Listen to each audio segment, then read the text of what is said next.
하나님께서 오늘 주시는 말씀은 마가복음서 15장 42절부터 16장 8절까지인데 16장 1절부터 8절까지만 우리 같이 교독하도록 하겠습니다.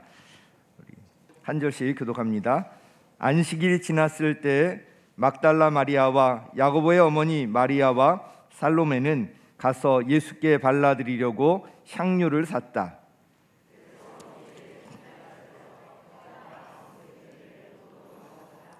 그들은 누가 우리를 위하여 그 돌을 무덤 어귀에서 굴려내 주겠는가 하고 서로 말하였다. 그런데 눈을 들어서 보니 그 돌덩이는 이미 굴려져 있었다. 그 돌은 엄청나게 컸다. 그 여자들은 무덤 안으로 들어가서 웬 젊은 남자가 흰옷을 입고 오른쪽에 앉아 있는 것을 보고 몹시 놀랐다. 그가 여자들에게 말하였다. 놀라지 마시오. 그들은 십자가에 못 박힌 나사렛 사람 예수를 찾고 있지만 그는 살아나셨소. 그는 여기에 계시지 않소. 보시오. 안장있던 곳이요. 그러니 그대들은 가서 그의 제자들과 베드로에게 말하기를 그는 그들보다 먼저 갈릴리로 가실 것이니 그가 그들에게 말씀하신 대로 그들은 거기에서 그를 볼 것이라고 하시오. 함께 읽겠습니다. 그들은 뛰쳐나와서 무덤에서 도망하였다. 그들은 벌벌 떨며 넋을 잃었던 것이다. 그들은 무서워서 아무에게도 아무 말도 못하였다. 아멘. 지난주에 원래 준비했던 영상인데 그 매일 성경 큐티를 우리가 새해부터 하고 있는데 그 관련된 홍보 영상을 우리 교회 박진숙 목사님께서 이렇게 준비해 주셨는데 정성껏 준비하셨습니다. 매일 성경 큐티 영상 같이 보시고 말씀 전하도록 하겠습니다.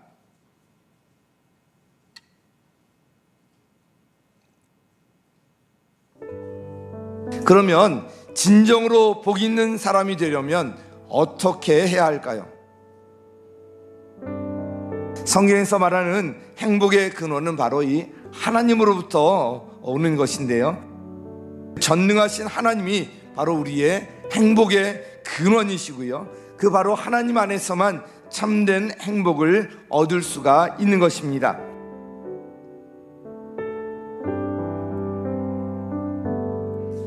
복 있는 사람이 바로 어떤 사람인가? 시편 1편 1절에서 먼저 이걸 이야기하는 것입니다. 악인의 꾀에 따르면 안 돼. 죄인의 길 거기에 들어서면 안 돼. 오만한 자의 자리 거기에 앉으면 안 돼. 복 있는 사람은 따르지 않는 거야. 이걸 먼저 이야기하는 것은 이 세상에 우리를 유혹하는 것이 그렇게 많다는 것을 반증하는 그런 말씀입니다. 복 있는 사람이 바로 어떤 사람인가? 밤낮으로 말씀을 묵상하는 사람이 복 있는 사람이라는 것입니다. 이 묵상하다에 해당하는 히브리어 원어는 바로 이제 하가라는 말인데요, 이 하가라는 말을 묵상하다라는 말로 번역한 것입니다. 말씀 묵상과 관련해서 이 하가의 가장 기본적인 의미가 우리말 가운데 이 읍조리다, 여기에 가장 이제 가깝습니다. 읍조리다의 그 사전적 의미를 보면은 뜻을 음미하면서 낮은 목소리로 말하다. 설교를 준비하며 그 여호수아서 말씀이 떠올랐습니다. 여호수아는 모세의 후계자입니다. 두려워하고 있던 여호수아에게 하나님께서 그 땅을 차지하게 되리라는 약속을 주시면서 여호수아에게 한 가지를 말씀해 주십니다. 이 율법책, 바로 하나님의 말씀을 내 입에서 떠나게 하지 말고 그 말씀에 기록된 것을 그대로 지켜 행하라. 그리하면 내 길을 평탄하게 될 것이다. 네가 그 가나안 땅 차지하는 거 문제 없을 것이다. 이렇게 말씀을 해주셨습니다.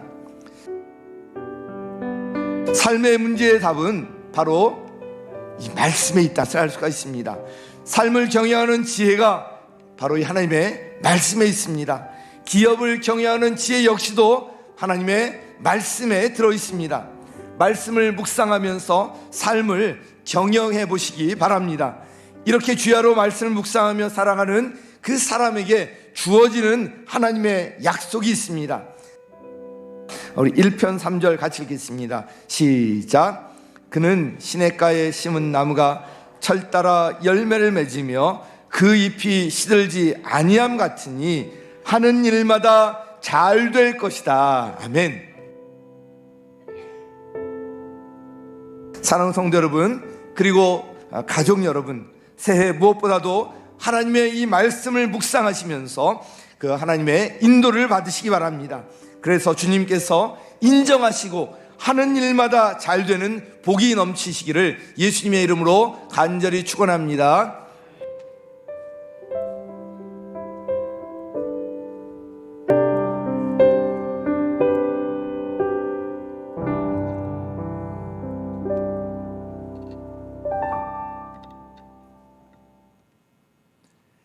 네, 지금 많은 분들이 큐티 같이 하고 계시는데 아직 하지 않은 분들 지금부터 시작하셔도 늦지 않습니다. 우리 다 함께 큐티 올해 다 했으면 좋겠습니다. 오늘 말씀 이제 마가복음서 거의 이제 끝까지 이르게 되었는데요. 오직 예수라는 제목으로 말씀을 드리도록 하겠습니다. 구원에 이르는 길은 오직 하나입니다. 바로 예수님을 믿는 것, 예수님을 영접하는 것입니다. 이와 관련해서 대표적인 성경 두 구절 인용하도록 하겠습니다. 요한복음서 14장 6절 우리 함께 읽겠습니다. 시작. 예수께서 그에게 말씀하셨다. 나는 길이요 진리요 생명이다. 나를 거치지 않고서는 아무도 아버지께로 갈 사람이 없다. 아멘. 예수님을 통하지 않고서는 하나님 아버지께로 갈 사람이 아무도 없다는 것입니다. 즉 하나님께서 계신 천국에 갈 수 없다, 구원받을 수 없다는 것입니다. 사도행전에 보면 예수님의 제자들이 목숨을 걸고 복음을 전한 이야기로 가득 차 있는데요, 그들이 전한 복음의 핵심이 바로 예수 그리스도였습니다. 사도행전 4장 12절 우리 함께 읽겠습니다. 시작. 이 예수밖에는 다른 아무에게도 구원은 없습니다. 사람들에게 주신 이름 가운데 우리가 의지하여 구원을 얻어야 할 이름은 하늘 아래에 이 이름밖에 다른 이름이 없습니다. 아멘. 예수님 외에는 다른 데 구원이 없다고 분명하게 말씀하고 있습니다. 그래서 우리 역시 믿지 않는 사람들에게 복음을 전할 때 이 성경 말씀에 근거해서 예수님을 믿어야 구원받을 수 있다, 이렇게 분명하게 전도합니다. 그런데 믿지 않는 사람들은 이렇게 예수님을 믿어야만 구원받는다는 그 기독교인들을 향해서 당신들은 너무 독선적이야, 너무 배타적이야, 뭐 이런 식으로 공격을 하곤 합니다. 그러나 이 독선적이라고 할 때 그것은 분명한 근거도 없이 고집을 피우고 자기 주장을 하는 그럴 때 이제 쓰는 말 아닙니까? 분명한 근거가 있고 그것이 사실이라면 그것이 진리이기 때문에 또 그렇게 말할 수밖에 없는 것입니다. 저는 예수님을 믿어야만 구원을 받는다고 분명하게 믿고 있습니다. 물론 성경에 분명히 그렇게 기록하고 있습니다. 근데 이에 대해서는 다른 종교의 무슨 경전들도 비슷한 이야기를 할 수 있다, 이렇게만 할 수도 있을 것입니다. 또한 성령님을 통한 그런 주관적인 체험이 제 안에 있습니다. 그런데 이것을 객관화하기 위해는 또 이제 한계가 있습니다. 제가 예수님을 믿어야만 구원받는다고 믿는 그 가장 중요한 객관적 근거는 바로 예수님의 부활입니다. 예수님의 부활이 바로 우리의 믿음의 아주 핵심이고 근거라는 것입니다. 간혹 죽었다가 다시 살아났다고 하는 이야기를 듣기도 하고요, 성경에도 보면 나사로처럼 죽었다가 살아난 사람의 그런 이야기도 기록되어 있지만 그들은 결국 다시 죽게 됩니다. 그런데 죽은 지 사흘 만에 살아나고 부활하여서 영원히 죽지 않은 분이 바로 예수님이신데요, 이런 인류 역사상 이런 분은 유일무이한 한 분뿐이십니다. 만일 예수님의 부활이 사실이 아니라고 한다면 예수님을 믿어야만 구원을 받는다, 이 말은 독선에 지나지 않고요, 고린도전서 15장 17절에서도 말씀하고 있는 것처럼 우리의 믿음 역시 헛된 것일 뿐입니다. 우리 믿음의 근거는 바로 예수님의 부활입니다.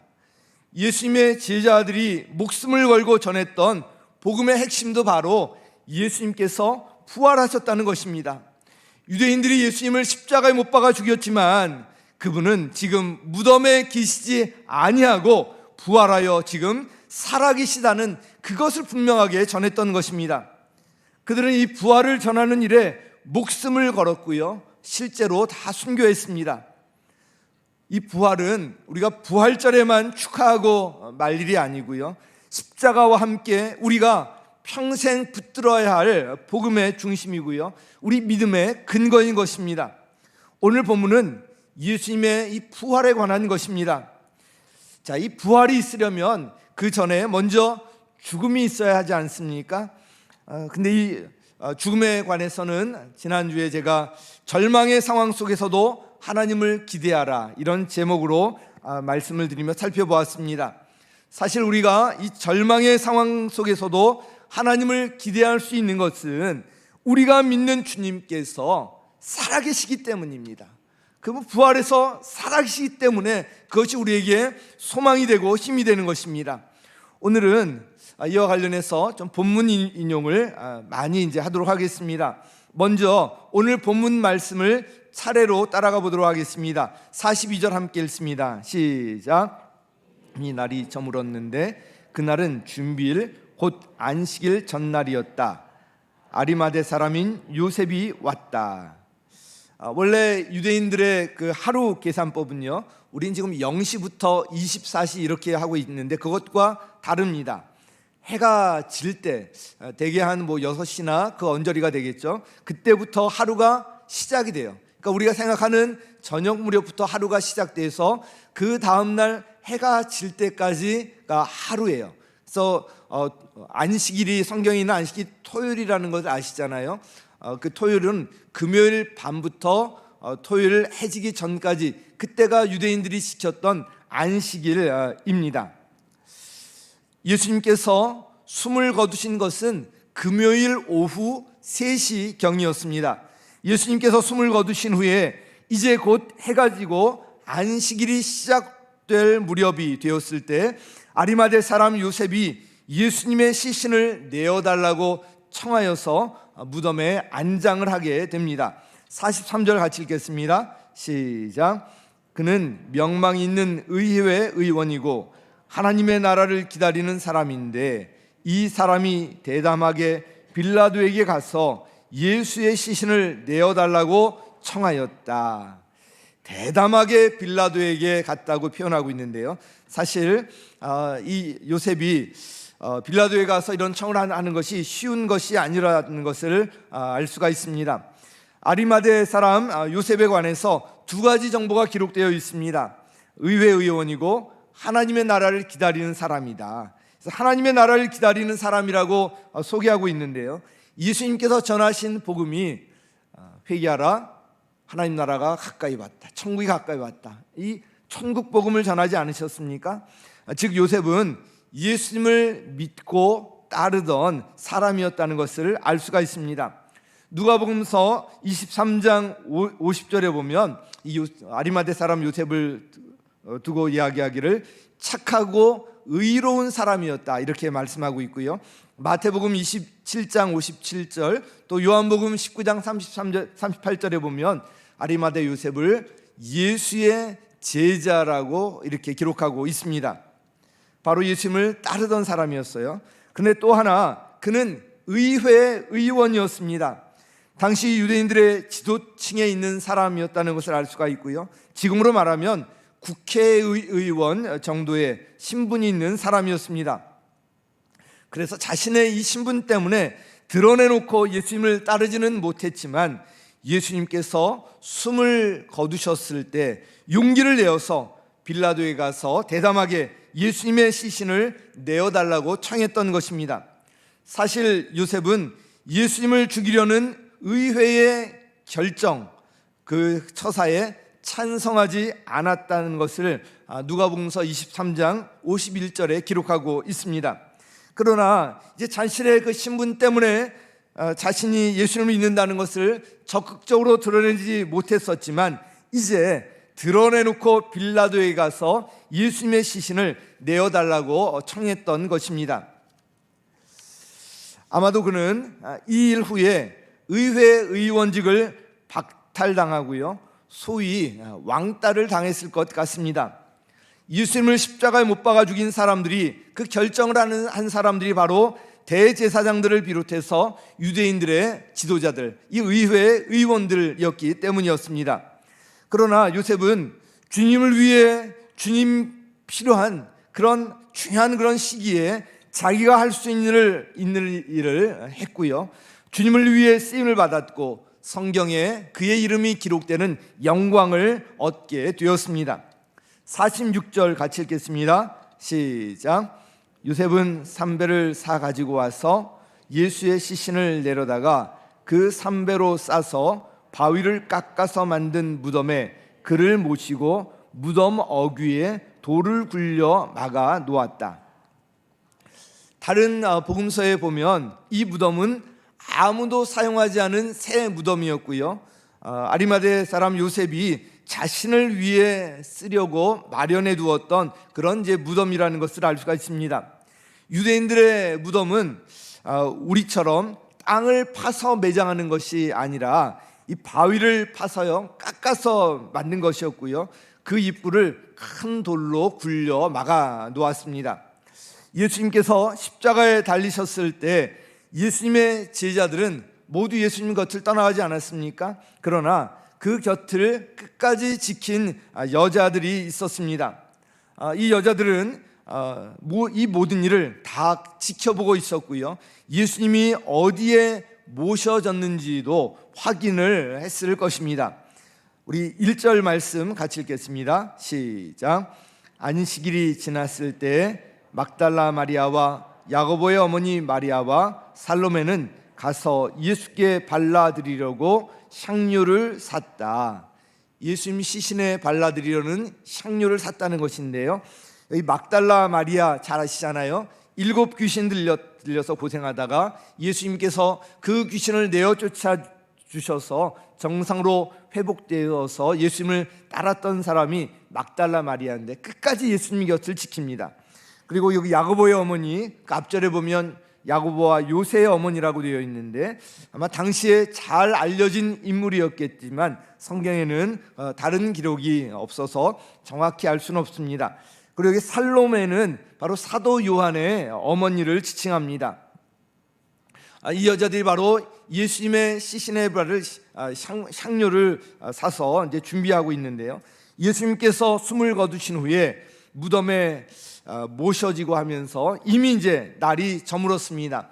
날이 저물었다는 것은 금요일 저녁, 이미 안식일이 시작됐다는 것입니다.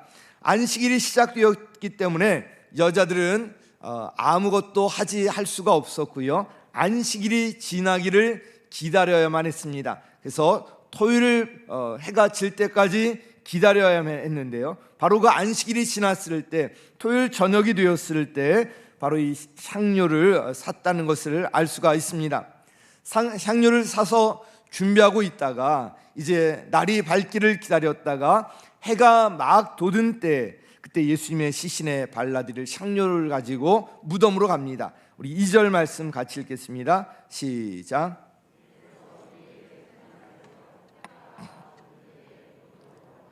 네, 바로 일의 첫날 새벽에 무덤으로 갔다는 것입니다. 안식일이 지난 후 바로 그 첫날, 일주일 중에 첫날 새벽에 무덤으로 갑니다. 일의 첫날은 바로 오늘이에요. 주일. 일요일이 바로 일주일의 첫날이고요, 그 7째 날이 토요일입니다. 이에 관해서 제가 종종 말씀을 드리는데 우리가 예배드리는 이 날은 바로 예수님께서 부활하신 날입니다. 그래서 부활하신 주님을 찬양하고 경배하는 것이 주일 예배의 시작이었는데요, 지금 바로 그 주일에 우리가 이렇게 예배를 드리고 있는 것입니다.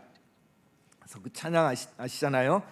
이날은 주의 지으신 주의 날일세. 기뻐하며 즐거워하세. 또 이날은 우리 주님이 부활하신 날. 기뻐하며 즐거워하세.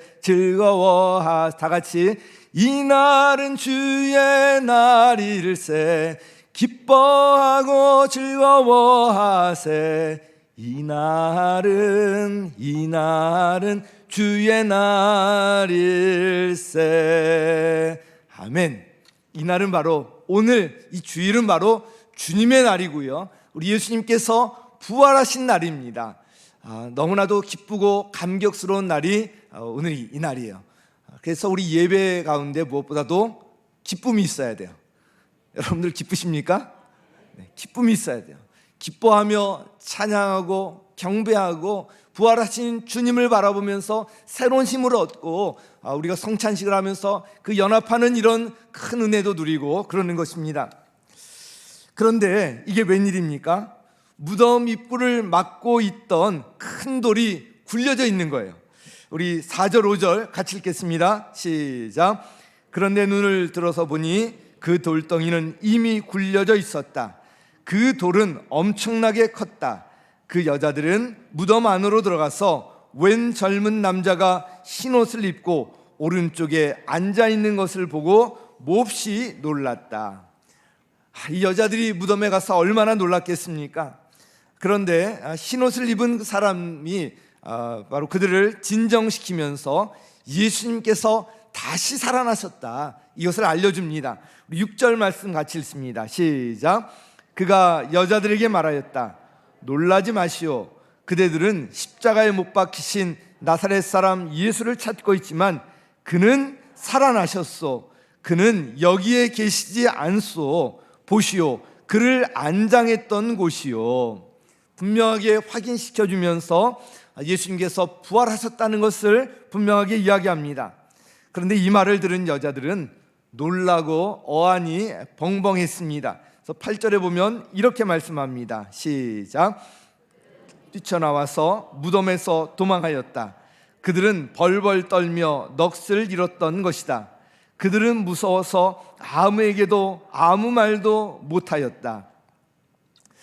바로 이 여자들이 본 그대로 기록하고 있습니다. 사실 그대로 기록하고 있어요.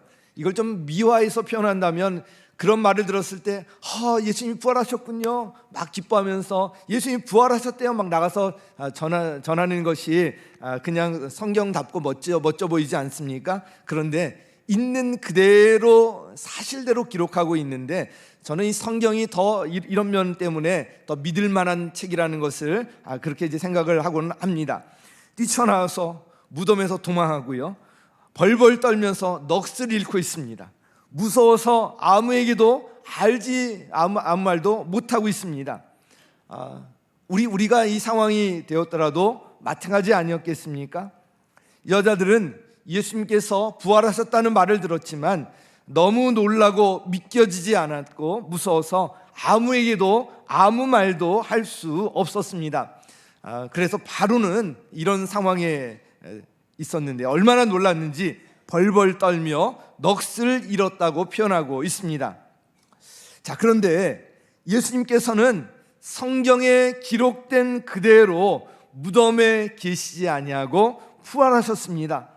불교의 창시자인 석가모니도 무덤이 있고요, 유교의 또 공자도 무덤이 있고 이슬람교의 마호메트도 무덤이 있습니다. 그러나 예수님의 무덤만은 비어 있습니다. 예수님께서 부활하셨기 때문입니다. 이에 관해서 마태복음서에서는 이런 기록이 있습니다. 예수님께서 무덤에 안장된 후에 큰 지진이 일어나고요, 천사가 하늘에서 내려와서 무덤 입구의 돌이 굴려져 열리게 되고 무덤을 지키던 경비병들은 그 일어난 일에 두려워서 떨었습니다. 경비병들 중 몇 사람이 그들이 겪은 일들을 성 안으로 들어가서 대제사장들에게 보고를 하는데요, 이때 이 보고를 받은 대제사장들이 이렇게 제안하며 처리합니다. 마태복음서 28장 12절 13절 함께 읽습니다. 시작.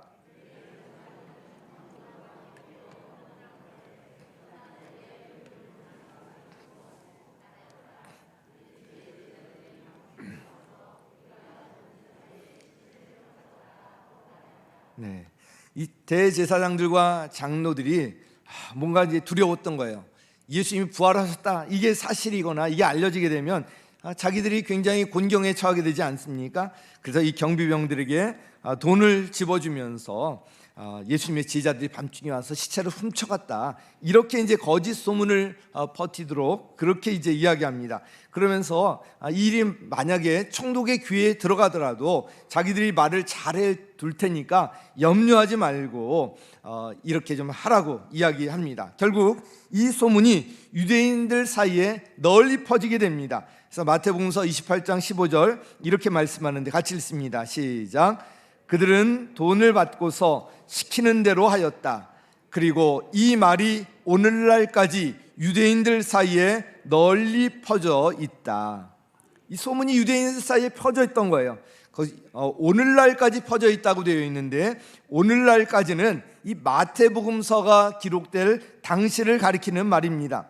마태복음서가 기록된 것은 예수님께서 십자가에 달려 돌아가신 이후에 약 30년 전후로 기록된 것으로 보이는데요, 유대인들은 바로 이때 그리고 지금까지 또 그렇게 이제 믿고 있습니다. 그러나 이런 소문이 돈다는 것은 적어도 예수님의 무덤이 비어 있다는 것을 증명하는 일 아닙니까? 그러면 정말 예수님의 제자들이 예수님의 그 시신을 훔쳐갔을까요? 그것이 사실일 가능성은 없습니다. 예수님의 무덤은 총독 빌라도의 명령으로 봉인되어 있었고요. 봉인되었다는 것은 총독의 명령이 없으면 그 돌을 굴릴 수 없다는 것, 무덤을 열 수 없다는 것입니다. 그리고 경비병들로 하여금 무덤 입구를 지키도록 했던 것입니다. 설사 경비병들에게 뇌물을 주든가 어떤 식으로든지 예수님의 제자들이 그 예수님의 시신을 훔쳐갔다고 하더라도 그 비밀이 끝까지 지켜지기는 어렵습니다. 많은 사람들 사이에 알려질 텐데 이 비밀이 지켜진다는 것은 정말 어렵고요. 서로 그 비밀이 끝까지 지켜졌다고 하더라도 그 거짓된 사실, 예수님 부활하신 것이 사실이 아님에도 불구하고 자신들이 시체를 훔쳐와가지고 예수님 부활하셨다, 이것을 전하면서 자기의 목숨을 걸겠습니까? 뭐 한두 사람이 미쳐서 그렇게 한다면 모르겠지만 예수님의 제자들이 한결같이 이렇게 한다는 것은 말이 안 되는 일입니다. 예수님의 제자들은 그렇게 예수님의 부활을 전하다가 순교를 당하지 않았습니까? 사랑하는 성도 여러분, 예수님의 무덤은 비어 있습니다. 바로 예수님께서 부활하셨기 때문입니다.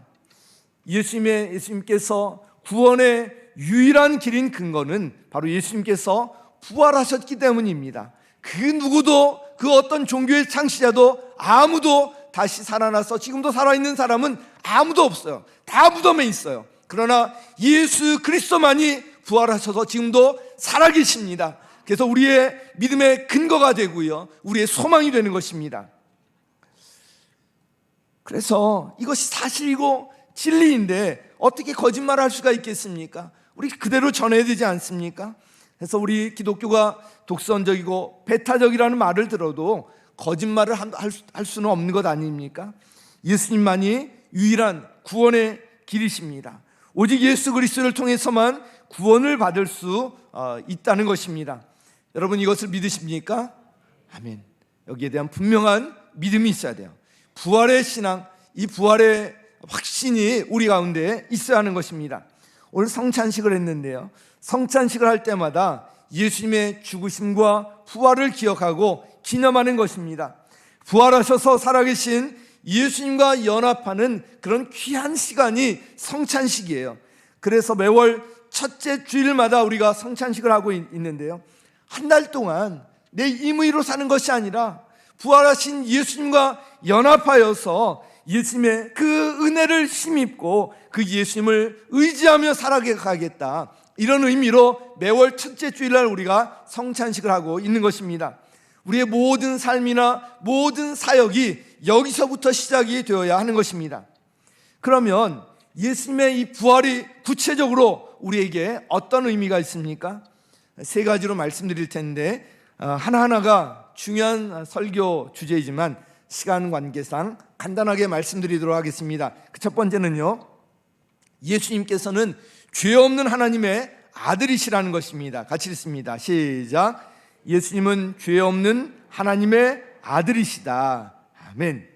예수님께서 십자가에 달려 돌아가셨을 때 그때 예수님의 제자들이 다 예수님 곁을 떠나가지 않았습니까? 예수님이 죄 없는 하나님의 아들이신 줄 알았는데 그것이 깨졌기 때문이에요. 왜냐하면 신명기 21장 23절 말씀에 나무에 달린 자는 모두 저주를 받은 자라는 이 말씀, 구약 성경을 잘 알고 있는 제자들로서는 예수님께서 십자가에 달리신 것은 바로 예수님도 하나님의 저주 아래 있다, 바로 이것 아닙니까? 그래서 제자들은 큰 충격에 빠졌던 것이고요, 모두 혼란에 빠지게 되었던 것입니다. 그런데 예수님의 부활은 예수님께서 그 예수님의 죄로 인해서 저주를 받은 것이 아니라는 것이 바로 이 부활을 통해서 증명이 되었던 거예요. 그렇다면 예수님께서는 왜 십자가에서 돌아가셨을까? 예수님의 가르침을 생각하면서 그렇구나, 바로 나의 죄 때문에 우리 죄를 대신해서 십자가를 치신 거구나, 우리가 받을 저주를 대신 받으신 것이구나. 부활하신 예수님을 만난 후에 비로소 예수님이 죄 없는 하나님의 아들이시라는 것을 분명하게 알게 되었고요, 십자가의 의미를 깨닫게 된 것입니다. 관련해서 갈라디아서 3장 13절 같이 읽겠습니다. 시작. 그리스도께서 우리를 위하여 저주를 받은 사람이 되심으로써 우리를 율법의 저주에서 속량해 주셨습니다. 기록된 바 나무에 달린 자는 모두 저주를 받은 자이다 하였기 때문입니다. 바로 나무에 달린 자는 모두 저주를 받은 것이다. 예수님께서 이 저주를 받으신 것은 예수님의 어떤 죄 때문에 그런 것이 아니라 우리를 위하여 저주를 받은 것이다. 우리를 율법의 저주에서 속량하기 위해서 그렇게 저주를 받은 것이다. 이것을 증명하는 사건이 바로 예수님의 부활이에요. 예수님께서 다시 살아나셨기 때문에 예수님이 죄 없는 하나님의 아들이시라는 것이 증명이 되었고요, 예수님이 죄가 없는 분이시라는 것이 확실하게 증명이 되었다는 것입니다. 부활이 우리에게 주신 메시지 두 번째는요, 오직 예수님만이 우리를 구원하실 수 있다는 것입니다. 같이 읽겠습니다. 시작. 오직 예수님만이 우리를 구원하실 수 있다. 아멘. 죄인인 우리 인간 스스로 구원할 수가 없습니다. 죄 문제를 해결할 수가 없습니다. 죄 문제를 해결하실 수 있는 분은 하나님밖에 없어요. 그런데 예수님께서 부활하심으로써 죄 없는 하나님의 아들이시라는 것이 증명이 되었고요, 그 죽음이 바로 우리를 위한 대속의 죽음이었다는 것이 확인이 되었던 것입니다. 오직 부활하신 예수님만이 그래서 우리를 구원하실 수가 있습니다. 그래서 부활장로 알려진 고린도전서 15장에서 이렇게 말씀하고 있습니다. 고린도전서 15장 17절 함께 읽습니다. 시작.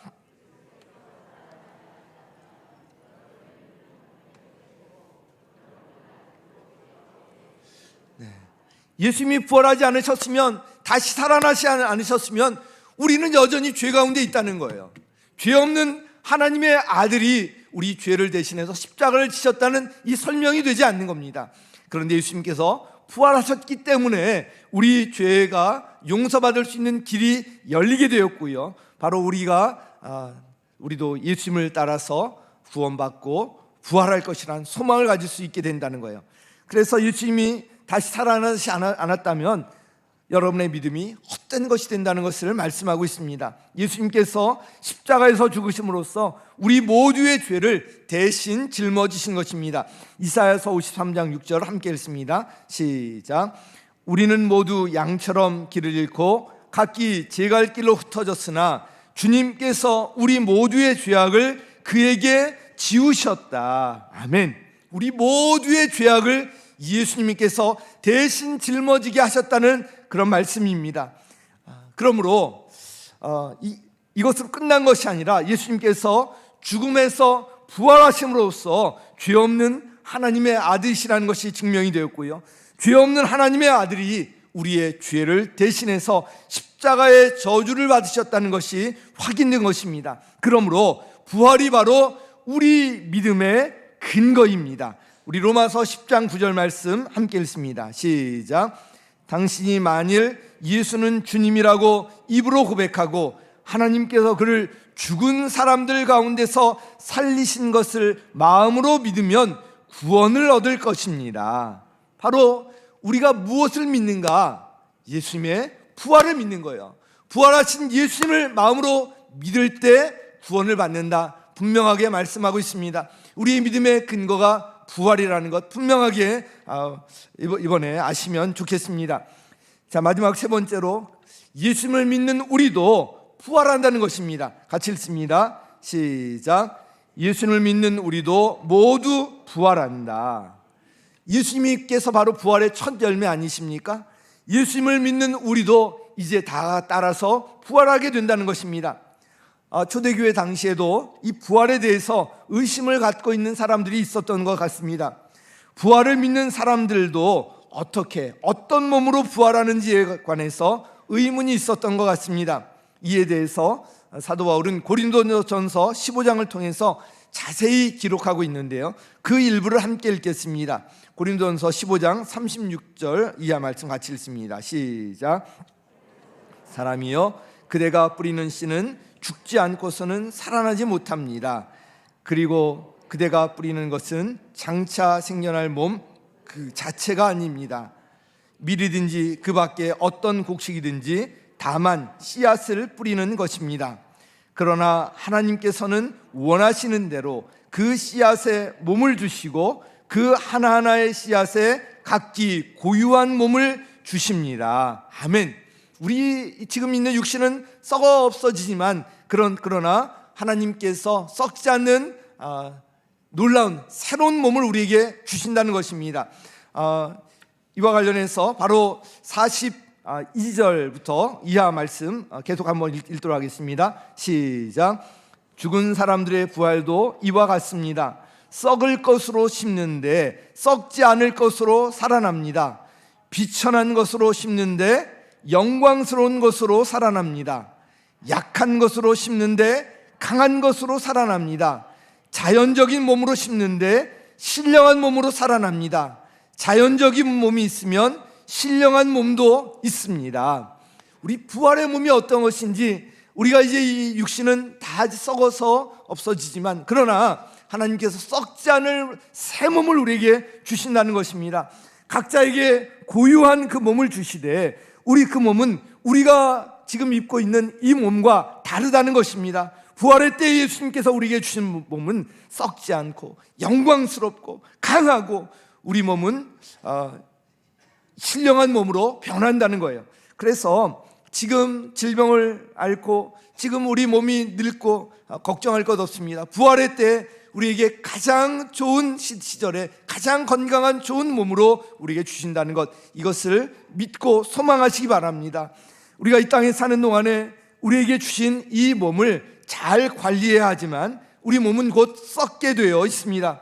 그러므로 우리가 몸을 가꾸는 것 좋지만 지나치게 여기에 집착하는 것은 어리석은 일이고요, 우리가 정말 가꿔야 될 것은 바로 부활의 몸을 기대하면서 거기에 투자하는 것입니다.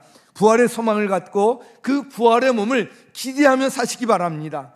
예수님께서 부활의 첫 열매가 되셨듯이 예수님께서 다시 오실 때 우리 모두 또한 부활할 것을 믿으시고 부활의 이 소망과 확신을 분명하게 가지시기를 예수님의 이름으로 간절히 축원합니다. 자, 부활 오직 예수, 이 말씀 제목을 가지고 세 가지 말씀을 드렸는데요, 예수님은 바로 죄 없는 하나님의 아들이시다. 바로 부활이 그 분명한 증거입니다. 그리고 두 번째로 오직 예수님만이 우리를 구원하실 수 있다. 다른 어떤 곳에도 구원의 다른 길이 없다는 거예요. 오직 예수. 그리고 세 번째로 예수님을 믿는 우리도 모두 부활한다. 우리는 분명히 부활합니다. 부활의 이 확신과 소망이 우리에게 있는 것입니다. 마지막으로 사도행전 4장 12절 읽고 말씀을 마치겠습니다. 같이 읽겠습니다. 시작. 이 예수밖에는 다른 아무에게도 구원은 없습니다. 사람들에게 주신 이름 가운데 우리가 의지하여 구원을 얻어야 할 이름은 하늘 아래 이 이름밖에 다른 이름이 없습니다. 아멘.